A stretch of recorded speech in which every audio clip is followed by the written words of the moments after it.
todos, muito bem-vindos a mais um capítulo da série O Peregrino. Esse que vos fala é Eduardo. É uma alegria estar com você, amigo e meu irmão em Cristo, que vai estar assistindo essa live. Convido você a curtir, comentar, compartilhar e também se inscrever no canal Refletindo a Mente de Cristo no YouTube. Peço seu apoio lá também e que você possa estar, então, compartilhando a palavra de Deus juntamente comigo através desse momento. Se tiver alguma dúvida, pode deixar nos comentários. Se tiver alguma questão, fique à vontade para falar. Assim que possível, estarei lhe respondendo, ok? Então, no capítulo 3, nós vimos que Cristão, ele encontrou a cruz e deixou seu fardo. Quem é esse, o peregrino? As coisas antigas passaram, novas se fizeram. Peregrino, novo homem se tornou. E sobre a minha palavra, suas vestes brancas se tornaram. Então o peregrino se tornou um novo homem, pela palavra de Cristo na sua vida. Ele perdeu seu fardo do pecado, porque confiou no Senhor Jesus Cristo. E você já perdeu seu fardo do pecado? Você já confiou no Senhor Jesus Cristo? Vi em meu sonho que Cristão caminhava alegremente, até encontrar uma descida, onde viu a uma pequena distância 3 homens dormindo com correntes nos seus pés. Os nomes dele eram Simples, Preguiça e Presunção. Cristão decidiu tentar acordá-los. Vocês parecem que dormem no topo do mastro, como o mar morto sobre vocês. Um abismo sem fim. Despertem e saiam. Se estiverem dispostos, lhes ajudarei a tirar suas correntes. Ele também lhes disse: se aquele que vem como o leão que ruge se aproximar, certamente vocês se tornarão suas presas. Eles olharam e começaram a responder dessa maneira. Simples retrucou: não vejo nenhum perigo. Preguiça respondeu: deixe-me dormir mais um pouco. E Presunção ponderou: eu consigo resolver sem sua ajuda. Deitaram-se e dormiram novamente. Então o cristão ele encontra esses 3 que estão acorrentados à beira do caminho. Depois, na continuação do seu caminho, o cristão os encontra. E eles simbolizam aquelas pessoas que elas não levam a sério o evangelho. Elas não levam a sério a palavra de Deus. Elas não veem nenhum perigo. O simples é aquele que não vê nenhum perigo. Ele vê que está tudo bem. E isso se torna uma forma de ele ficar acorrentado numa situação de que ele não tem malícia, não vê o perigo, que ele simplesmente não dá bola para a sua vida com Deus, e ele acaba acorrentado nessa situação. Preguiça, bom, o próprio nome já diz, não é? A indolência, a preguiça, a falta de uma vida diária com Deus, por dar lugar às coisas da carne, a pessoa acaba parando, ficando acorrentada a isso. E o presunção acha que sabe tudo, acha que tem um conhecimento que não precisa da ajuda de ninguém. E a isso ele fica acorrentado. Então, Cristão, ao ver que eles não queriam ajuda, mesmo vendo que eles estavam em perigo iminente, mas fizeram pouco caso da sua bondade ao oferecer-lhes ajuda, tanto para despertá-los como aconselhá-los e os ajudar a se livrar da corrente, ele então começou a se afastar. Enquanto ele pensava sobre isso, ele espiou 2 homens pulando o muro do lado esquerdo do caminho estreito, e eles se apressaram para alcançá-los. Seus nomes eram Formalista e Hipocrisia. Eles se aproximaram e começaram um diálogo com o cristão. Formalista é uma pessoa que pratica os ritos religiosos, mas não possui a verdadeira salvação. Ele pode ser muito sincero, mas sua religião é vã. Eu quero convidar você então para ler 2 Timóteo, capítulo 3 e verso de número 5. 2 Timóteo, capítulo 3 e verso de número 5. Tendo aparência de piedade, mas negando a eficácia dela. Então, quem é o formalista? É aquele que tem aparência de piedade. Ele tem a aparência piedosa. Ele parece que é um verdadeiro cristão, mas ele não segue de coração a Cristo. Como ele vive? Ele vive em função dos ritos da religião. Esse é o tipo de pessoa que é chamada de formalista. Acredita que os deveres que a igreja tem para ele farão com que ele chegue ao caminho da salvação, chegue ao objetivo final. Ele fará com que ele seja justificado diante de Deus. Esse é o formalista. Ou seja, ele cumprindo aquilo que a igreja determina, que muitas vezes até não está na Bíblia, não está na palavra, e às vezes está, né? Mas não é só isso que a vida cristã é. A vida cristã é muito mais que aquilo que a igreja determina que o cristão faça. A vida cristã, em essência, é uma vida de piedade, devoção, comunhão com Deus, diária, em todo instante, em todo momento, não somente indo em culto, cumprindo mandamentos, dando dízimo, cumprindo, quem sabe, até uma escala que é determinada a pessoa para cumprir em determinado local, agradando a homens, mas muitas vezes esse tipo de pessoa está longe da palavra de Deus. Nós vimos como eram assim os fariseus. Os fariseus são um típico exemplo de religiosos, porque eles eram aqueles que cumpriam à risca os mandamentos da sua religião, mas o seu coração estava distante de Deus. Veja o que Jesus fala, Mateus capítulo 23, verso 1. Na cadeira de Moisés estão assentados escribas e fariseus. Observai, pois, e praticai o que vos disserem, mas não procedais em conformidade com essas obras, pois dizem e não praticam. E aqui também, não somente há a formalidade, mas também há a hipocrisia. E aí entra tanto a formalidade como a hipocrisia, dois perigos para o verdadeiro salvo em Cristo. Cuidado em crer que pela sua formalidade, por você ser fiel à sua igreja, à placa, e aos homens, você está agradando a Deus. Muitas vezes, você pensa que está agradando a Deus, mas está somente agradando a homens e cumprindo o mandamento de homens, acreditando que isso lhe traz uma justificação perante Deus. E muitas vezes tudo isso não está nem na Bíblia, mas são mandamentos de homens que incutem em você e fazem com que você cumpra, mas você no fundo não está honrando a Cristo. Está honrando homens e acreditando que esses homens são homens de Deus, quando na verdade eles estão distantes das Escrituras. Isso é um perigo para a sua vida cristã. Atam fardos pesados e difíceis de suportar, e põe sobre o ombro dos homens, eles porém nem com o dedo querem movê-los. E fazem todas as obras a fim de serem vistos pelos homens. Então esse é o sintoma, essa característica, fazer o que se faz para ser visto. Não evidenciar Cristo, mas fazer para receber elogio, para receber parabéns, para ser bajulado, acreditando que que sendo bajulado e sendo tratado dessa forma está muito bem. Isso é religiosidade, isso é formalidade, isso é algo que não faz parte do cristianismo verdadeiro. Lembre-se o que os cristãos verdadeiros passaram e passam. Um cristão verdadeiro, ele não busca uma evidência entre os homens, mas ele busca honrar a Cristo em todas as suas atitudes. Um cristão verdadeiro, ele não nega a Cristo. Um cristão verdadeiro, ele confessa a Cristo. Ele evidencia Cristo na sua vida diária. E o religioso? O religioso, ele tem vergonha do Evangelho. Ele tem vergonha de Jesus. Ele tem vergonha da mensagem da cruz. Para ele é escândalo. Para ele não serve. Ele vai falar qualquer outra coisa, menos sobre Cristo, menos sobre a mensagem da cruz, a mensagem do arrependimento, a mensagem da salvação. Não, ele não fará isso. Isso é característica da hipocrisia da religião.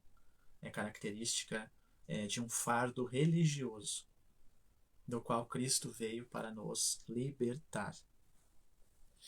Amam os primeiros lugares nas ceias e as primeiras cadeiras nas sinagogas. E as saudações nas praças e serem chamados pelos homens rabi. Veja só então, isso é a religiosidade, aquele que gosta de estar em evidência, aquele que gosta do reconhecimento. Veja o que Jesus diz: vós, porém, não queirais ser chamados rabi, um só é o vosso mestre, a saber, o Cristo, e todos vós sois irmãos. Outra característica do religioso, ele sempre se sente acima dos demais. Ele não tem proximidade com seus irmãos. O servo de Cristo, ele tem proximidade com todos. Ele não se sente melhor que ninguém.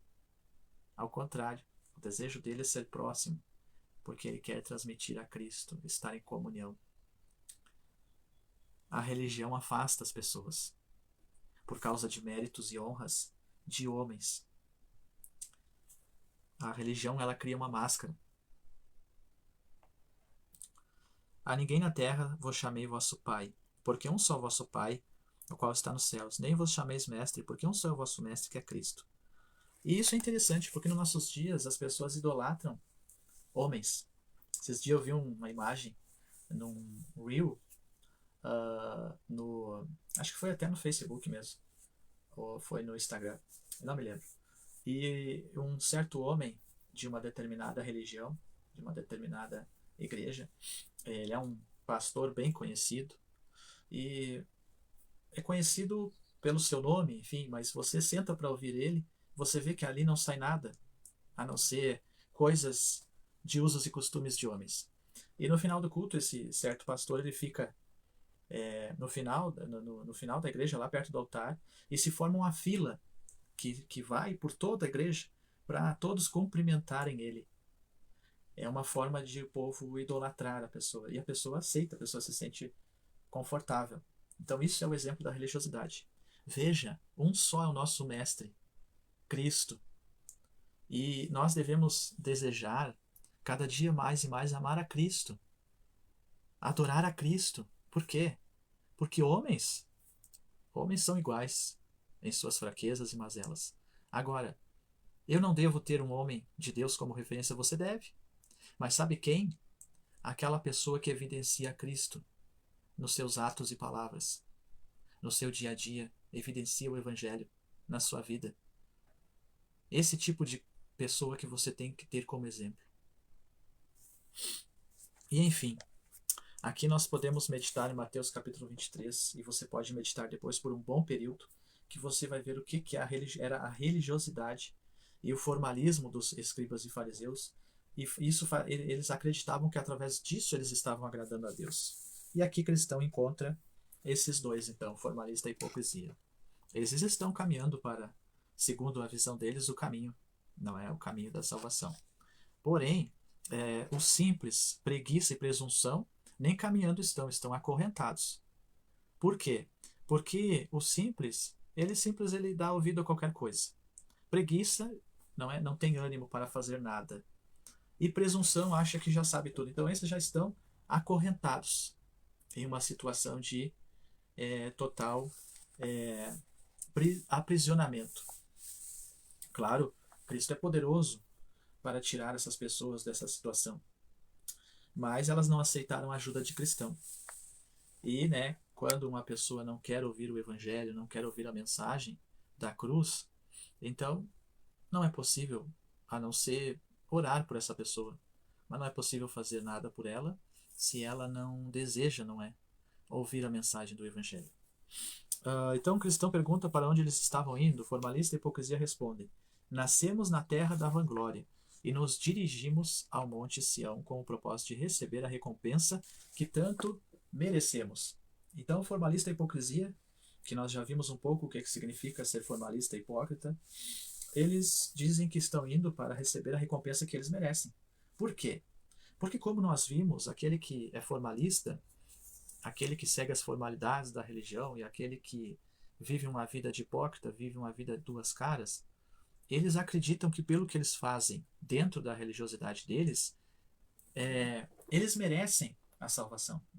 Então, se eu dou dízimo, se eu vou nos cultos, se eu sou um bom religioso entre quatro paredes, se eu coloco a roupa da religião, se eu tenho um nome lá dentro, eu mereço a salvação. É esse o pensamento do formalista e do hipocrisia. Eles merecem porque eles fazem aquilo ali. Isso, como nós já vimos, não tem nada a ver com o Evangelho. O Evangelho é graça.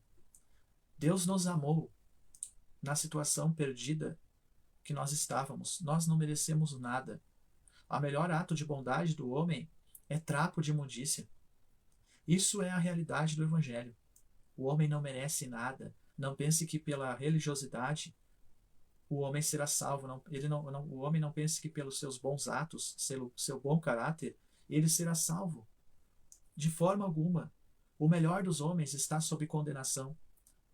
Ao mesmo tempo que Deus, pela sua graça, enviou Jesus Cristo para salvar e como sacrifício para reconciliar os homens consigo mesmo, ao mesmo tempo que ele ama os homens estão sob sua ira.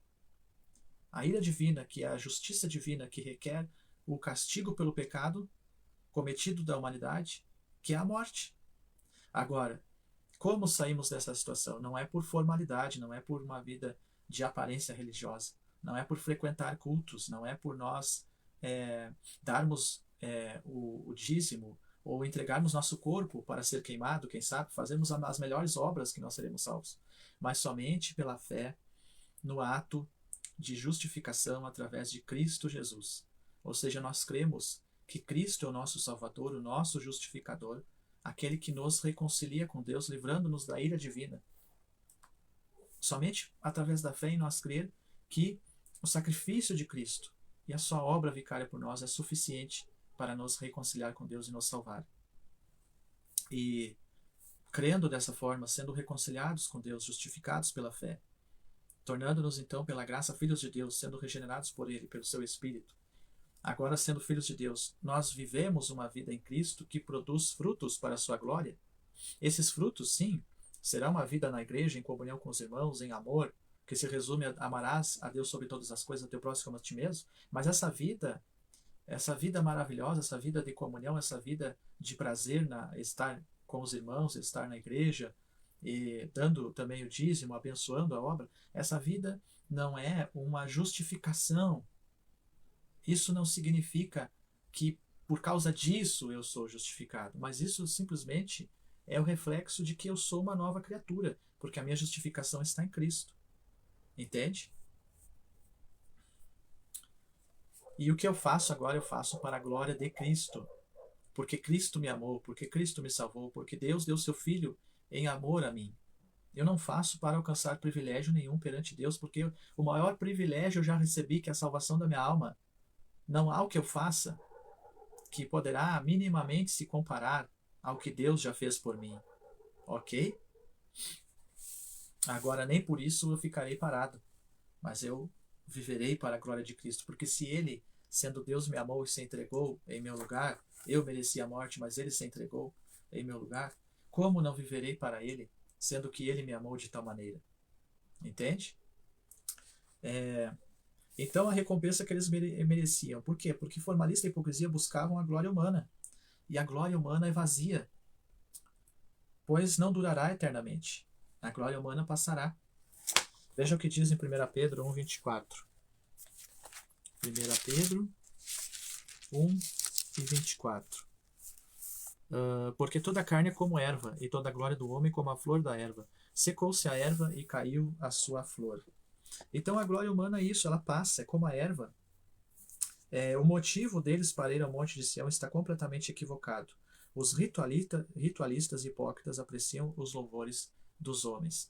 Então, veja bem, eles acham que merecem, mas na verdade eles buscam a glória que vem do homem, por isso que eles acreditam que eles merecem alguma coisa. E esse reconhecimento humano não vem de Deus, isso é coisa aqui da terra, é coisa dos homens. E a maior glória para o cristão não é o reconhecimento dos homens, mas é você ser conhecido por Deus, você conhecer a Deus, você conhecer a Cristo, você crescer no Senhor, você viver para o Senhor, sabendo que não merece nada, mas é tudo pela graça. Essa é a maior glória do cristão. E o cristão verdadeiro, ele sabe que o local que ele tem preparado para ele, que Deus tem preparado para ele no céu, não é por merecimento dele, mas é apenas pela graça, pelo favor, pela bondade divina que o salvou, que o perdoou, que o justificou, que o amou, que o chamou, que o regenerou e fez dele uma nova criatura, e agora ele é um filho de Deus.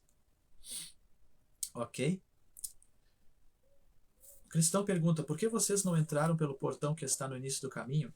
Não sabem que está escrito que aqueles que não entram pelo portão, mas sobem por outra parte, são ladrões e salteadores? Formalista e hipocrisia. Para todos os homens do nosso país, o trajeto até o paraíso é muito longo. Até o portão é muito longo. Por isso, é comum pegar um atalho e subir pelo muro, como fizemos. Cristão, mas isso não está e não será considerado uma transgressão contra o Senhor da cidade, para onde vamos? para assim violar sua vontade revelada? Então, formalista e hipocrisia não entraram pela porta. Eles entraram por outro caminho. Quanto a isso, não se preocupe, responderam. O que fizemos está de acordo com a maneira que costumamos agir, e podemos testemunhar, se é necessário, que assim é há milhares de anos. Então, ser formalista e hipócrita na religião não é de hoje. Faz muitos e muitos milhares de anos que existe isso.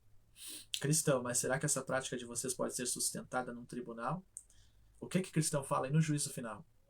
Será que toda essa formalidade, essa religiosidade será sustentada? Essa coisa dos homens, essa vida que acredita na glória humana, no reconhecimento humano, que acredita na sua justiça própria, será que no tribunal de Cristo será sustentado? Formalista e hipocrisia respondem: esse costume, sendo praticado há milhares de anos, sem dúvida será admitido como legal por um juiz imparcial. E além disso, se estamos nesse caminho, ou que importa o modo como entramos nele, a verdade é que estamos no caminho certo. Você entrou pelo portão e nós pulamos o muro. De que forma sua condição é melhor que a nossa? O cristão entrou pela porta, que é Cristo. Formalista e hipocrisia entraram pela porta, que é a religiosidade. Quer dizer, pularam o muro e entraram pelo atalho, que significa a religiosidade. Cristão, segui as regras do meu mestre. Vocês entraram pela prática ignorante da própria imaginação. Vocês são considerados ladrões pelo Senhor do caminho. Portanto, duvido que sejam avaliados como homens corretos no fim da jornada. Vocês vieram por si mesmos, sem a direção do Senhor, e poderão sair por si mesmos sem sua misericórdia. Sem argumentos para contestar tais afirmações, os dois sugeriram a cristão que cuidasse da sua própria vida. Dito isso, cada um continuou o caminho sem mais conversa entre eles, com exceção do que disseram a cristão, que assim como ele também se preocupavam com leis e mandamentos. Portanto, não viam nenhuma diferença entre eles, a não ser pelo manto que cristão tinha nas costas, que pensava ter sido dado a ele por alguns vizinhos para esconder a vergonha da sua nudez. E o manto aqui que cristão tinha nas costas simboliza a justiça de Cristo recebida pela fé. Há uma diferença entre a justiça divina e a simples moralidade que é religiosa. Então, eles olharam para aquele manto e acharam: não, isso aqui é uma roupa religiosa. Mas o manto do que o cristão usava era o manto da justiça de Cristo, que estava revestindo ele. Qual é a justiça que reveste o cristão? A justiça de Cristo. Ele não tem justiça própria. Agora, o moralista, o hipócrita, ele acredita numa justiça própria. Se você perguntar para uma pessoa religiosa por que ela merece ser salva, ela vai te dizer: olha, eu mereço ser salvo porque eu sou uma pessoa boa. Eu mereço ser salvo porque eu faço bem. Eu mereço ser salvo porque eu vou na igreja. Eu mereço ser salvo porque eu contribuo financeiramente. Eu mereço ser salvo porque eu visto uma roupa decente. Isso é o padrão de uma religiosidade. Agora, o salvo em Cristo. Você perguntar para uma pessoa que é cristã verdadeira, salva em Cristo, por que ela merece ser salva? Ela vai te dizer: olha, eu não mereço. Eu não tenho justiça própria. Mas o Senhor, pela sua infinita misericórdia, me salvou. A sua justiça, e não a minha, é que me reconciliou com Deus. Eu de mim mesmo nada tenho. Tudo vem do Senhor. Então o verdadeiro salvo, ele tributa a honra e a glória da salvação a Cristo. Ele não tributa a si mesmo a sua salvação, a sua vida que leva, se ele tem uma vida com Deus, de comunhão, de leitura da Bíblia, frutífera. Ele não tributa nenhuma glória a ele próprio. Toda a honra e toda a glória vai para o seu Senhor. E já o religioso não. Qualquer coisa é motivo dele contar vanglória, dele tributar vanglória a si mesmo. Essa é a grande diferença entre o religioso hipócrita e o cristão verdadeiramente salvo. O cristão verdadeiramente salvo, ele não tributa honra e glória a homens, mas somente a Deus. Cristão, segui as regras do meu mestre. Vocês entraram pela prática ignorante da própria imaginação. Cristão, vocês não serão salvos pelas leis e mandamentos, já que não entraram pela porta. E quanto a esse manto em minhas costas, me foi dado pelo Senhor do lugar, aonde estou indo, e como vocês mencionaram, é para cobrir minha nudez. É uma demonstração de sua bondade para comigo, porque antes eu nada possuía além de trapos. Essa certeza me conforta na jornada. Certamente creio que ao chegar no portão da cidade, o Senhor me reconhecerá, pois tenho seu manto nas costas. Ou seja, como que o Senhor aceitará o cristão ao chegar no céu? O Senhor olhará para ele e verá a sua justiça imputada a ele, a justiça de Cristo, e que vem através da fé no que Cristo fez por ele. É como se perguntasse para o cristão: por que você acha que merece chegar no céu? E o cristão responderá: olha, eu não mereço, mas eu acreditei em Cristo Jesus como meu único e suficiente Salvador, e não na minha justiça e meus méritos para chegar no céu, mas eu acreditei na justiça do Senhor Jesus Cristo, imputada a mim, as suas justiças. Eu sou justificado não por mim mesmo, mas pela fé no Senhor Jesus Cristo e naquilo que Ele fez por mim, me reconciliando com o Pai. Isso é a obra da justificação. Por que não é ensinado a justificação nas igrejas? Por que não é ensinado a obra da regeneração, da justificação? Por quê? Porque ela tira a glória dos homens e da religião e transfere a glória totalmente a Cristo. E os homens religiosos, normalmente eles querem manter as pessoas presas aos seus usos e costumes e à sua religiosidade. E não transferem isso, não transferem a glória para Cristo, mas mantêm as pessoas presas a uma glória humana. Ok? Então, a doutrina da justificação, ela é muito importante, mas ela está oculta. Porque a glória é para Cristo nessa doutrina. Por quê? Porque nós somos justificados pela fé por Cristo Jesus nosso Senhor, e não por nossos méritos, não por nossa religiosidade ou nossa bondade ou aquilo que fazemos de bom. E a justificação não muda por toda a nossa vida. Permaneceremos até o final, vestidos, se verdadeiramente fomos salvos, vestidos de vestes brancas, vestes de justiça, justiça de Cristo imputada a nós. E a nova vida que vivemos em Cristo, vivemos para a glória de Deus e não para a nossa própria glória. Buscamos a glória de Deus e tudo que fizemos de bom como cristãos não é para a nossa própria glória, para nosso reconhecimento e buscarmos um reconhecimento diante dos homens, mas é para glorificar a Deus, para glorificar a Cristo. Ok? Então, ele continua: vocês não serão salvos pelas leis e mandamentos, já que não entraram pela porta. E quanto a esse manto em minhas costas me foi dado pelo Senhor do lugar onde estou indo. E como vocês mencionaram, é para cobrir minha nudez. É uma demonstração da sua bondade, porque antes eu nada possuía além de trapos. Com certeza me conforta na jornada. Certamente creio eu, ao chegar no portão da cidade, o Senhor me reconhecerá, pois tenho seu manto nas costas, que me foi dado gratuitamente enquanto ele retirava meus trapos. Caso não tenham notado, carrega uma marca na fronte, que um dos servos do meu senhor colocou quando o fardo caiu nos meus ombros. Além disso, recebi um pergaminho selado, que tem me tornado minha leitura reconfortante durante a jornada, e servirá de garantia para minha admissão no portão celeste. Mas acho improvável que eu tenha essas coisas, já que não entraram pelo portão. Então, o cristão, ele tinha uma marca na fronte. E essa marca na fronte era o selo. Era o selo do Espírito na vida dele. Quando é que o salvo ele é selado pelo Espírito? Há somente um momento que o cristão, que o salvo é selado pelo Espírito. No momento da regeneração. Ao ouvir a palavra de Deus. A pessoa perdida em seus pecados. Quando ouve a palavra de Deus. E o Senhor a elege. Desde a fundação do mundo. O Senhor, então, ele concede a ela a regeneração no seu coração. Por quê? Porque o homem natural, ele não consegue crer, ele não aceita.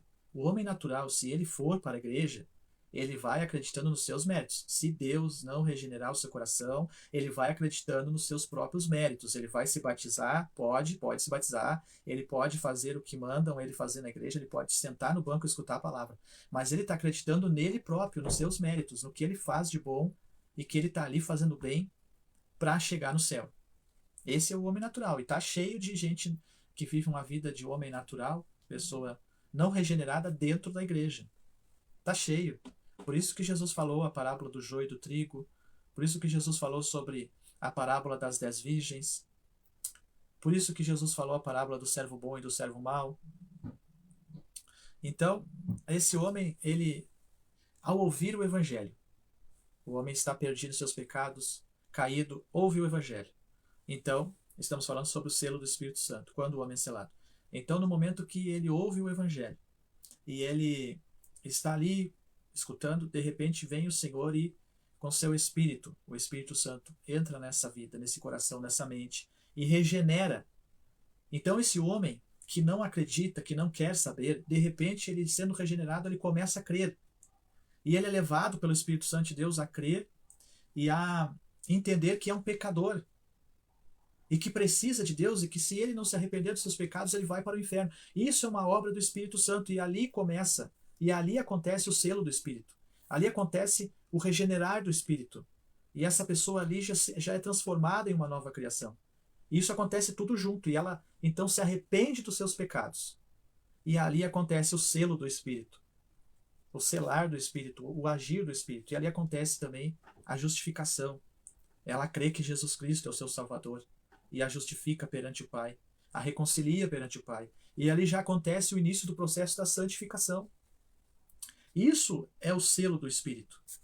E aí alguém pode perguntar, mas e esse negócio de batismo no Espírito e falar língua estranha? Olha, durante o tempo da minha caminhada, aquilo que eu estudei, tenho, pela misericórdia do Senhor, o Senhor tem me mostrado, isso é um dom. Como qualquer outro dom que está ali em 1 Coríntios, está ali também em Efésios, são dons. Agora, todo cristão, no momento que é regenerado, transformado, ele recebe o Espírito Santo. O Espírito Santo passa a habitar na vida dessa pessoa, para, dali em diante, até o último dia, essa pessoa será acompanhada pelo Espírito. E também é o seguinte, no momento da regeneração, o espírito que está em trevas dessa pessoa é regenerado e se torna um novo espírito, uma nova criação em Deus, tendo comunhão com o Espírito Santo de Deus. Então o cristão fala sobre esse selo, ele foi selado. E ele também tem, não é, o pergaminho que ele lê e se reconforta, ou seja, a palavra de Deus, e também esse pergaminho que ele guarda para apresentar lá na glória, quando chegar também a certeza da salvação, a certeza da eleição, a certeza que ele foi realmente chamado por Deus, eleito por Deus. Eles não responderam seus comentários, apenas olharam um para o outro e sorriram. Então vi que continuaram o caminho, mas Cristão seguiu adiante, conversando consigo mesmo. Algumas vezes soltava um suspiro, outras vezes expressava um semblante de segurança. Ele também lia o rolo que os seres resplandecentes lhe deram, e era revigorado por sua leitura. Eles seguiram o caminho até chegar ao desfiladeiro da dificuldade, onde havia uma fonte. Então, na nossa vida cristã é assim também. Nós teremos momentos de dificuldade. E esses momentos de dificuldade, eles servem para provar se verdadeiramente nós fomos transformados. Parece que hoje, com o advento das mídias sociais, tem entrado muito em evidência o evangelho da prosperidade, o evangelho que fala só sobre facilidades, o evangelho que fala só sobre autoajuda, que tudo vai dar certo, e é apresentado um evangelho de facilidades para as pessoas. Mas esse não é o verdadeiro evangelho da salvação. Esse não é o verdadeiro evangelho que Cristo ensina, que a Bíblia ensina. Na vida cristã, o salvo, verdadeiramente salvo, ele passará por provações, por lutas, por dificuldades. Mas isso são situações que vêm para provar a sua fé. E, independentemente do que acontecerá, o que importa é que a sua alma está salva. Por quê? Porque o principal, você já recebeu, que é a salvação da sua alma. Não pense que, ao ser salvo por Jesus, você está sendo salvo para você melhorar financeiramente, melhorar materialmente, melhorar e prosperar aqui nessa terra. Ao contrário, a salvação não tem nada a ver com prosperidade material, não tem nada a ver com a vida próspera e boa aqui nessa terra. Quantos salvos verdadeiramente por Cristo que, por confessarem o Evangelho em seus países, confessarem que são cristãos, salvos por Cristo, eles perderam tudo. Perderam a própria vida. Então o Evangelho não é prosperidade material. O Evangelho é o homem reconciliado com Cristo, reconciliado com Deus através de Cristo, uma nova criatura, se torna filho de Deus e agora vive a essência de sua vida, daquilo que realmente era o propósito da sua criação, que é viver para Deus e eternamente, para sempre. E aqui, essa terra, isso aqui é passageiro. Esse mundo, como diz a Bíblia, está reservado para o fogo. Então, aqui para o cristão é só uma peregrinação. Então, esse cristianismo que mostra que aqui na terra será materialmente maravilhoso para o salvo, é um cristianismo falso. Não é o verdadeiro evangelho. E aqueles que procuram São pessoas que querem satisfazer seus apetites humanos. O seu Deus é o Deus desse século. É a riqueza. Eles esperam o melhor aqui nessa terra. Mas o verdadeiro salvo, o seu melhor está no porvir. É claro que, como Jesus disse, buscar em primeiro lugar o reino dos céus e as demais coisas serão acrescentadas. É claro. Não faltará. O Senhor não deixará faltar. Ele suprirá as suas necessidades. Seja roupa, calçado, alimento, trabalho. Mas não coloque o seu coração nessas coisas, mas se mantenha firme com olhar fixo em Cristo para a eternidade. Porque aqui não é o seu lugar. Viver uma vida plena em Cristo aqui e, por final, chegar na glória. Independente de tendo muito ou tendo pouco. E de tudo que Deus lhe der materialmente, Ele lhe pedirá conta. O que você fez? Como você usou tudo isso? Você usou para a glória de Deus, para o seu próprio benefício? O que você fez? Tem isso aí também, que é a mordomia. Porque tudo Deus nos emprestou. Tudo é emprestado. Nada é propriamente nosso. Ok? Então eles chegaram nesse momento da dificuldade. A dificuldade ela vem para todo cristão. E aqui eu vou parar. Por quê? Porque já se delongou um pouco o nosso vídeo.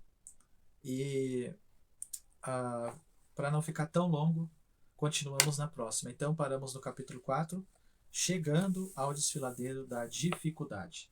Eu agradeço a todos os queridos amigos e irmãos que estiveram na live. Alguém que também passou, não é? Pela live. E eu quero orar com você. Você que esteve na live, você que passou e você que vai assistir. Ok? Deus abençoe o Aplos, Fabiano, a Márcia, Nessi. E vamos orar, pedir que o Senhor nos revele a sua palavra. Precisamos do Senhor.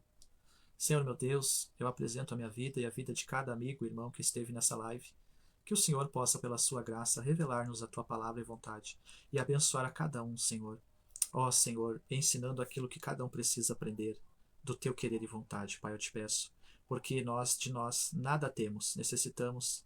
Ó, somos miseravelmente necessitados da tua misericórdia. Clamamos por ela, por tua graça e revelação da tua vontade para nós. Em nome de Jesus. Amém. Deus abençoe você. Eu peço que você, então, vá lá no YouTube, Refletindo a Mente de Cristo, se inscreve lá. Eu sempre estarei colocando estudos lá para nosso celeiro espiritual e também aqui no Face. Curta, compartilhe, comente. E até o próximo vídeo, se Deus assim nos permitir. Tchau.